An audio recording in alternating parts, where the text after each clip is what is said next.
আমরা গতকাল দুজন ড্রাগ পেডলারকে আমরা গ্রেপ্তার করেছি।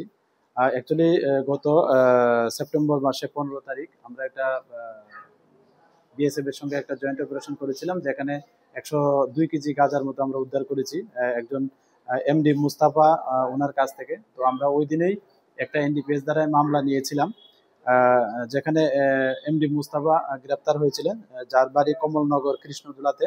তো এই কেসের সূত্র ধরে আমরা গতকাল দুজনকে গ্রেপ্তার করেছি। তো একজনের নাম হলো আহিদ মিয়া, আর একজন হলো সমীর খান।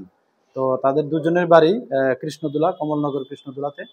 তো আজকে আমরা তাদেরকে মহামান্য আদালতে প্রেরণ করছি এবং পুলিশ রিমান্ডে চেয়েছি, এবং তাদের কাছ থেকে মানে আরো অনেক নাম বেরিয়ে এসছে এখন পর্যন্ত। তো এগুলি আমরা ভেরিফাই করছি, এবং এগুলি ভেরিফাই করে, এবং আমরা যদি এটার কোনো এভিডেন্স বা সার্বত্তা পাওয়া যায়, আমরা অবশ্যই যা লফুল অ্যাকশন নেওয়ার আমরা লফুল অ্যাকশন নেব।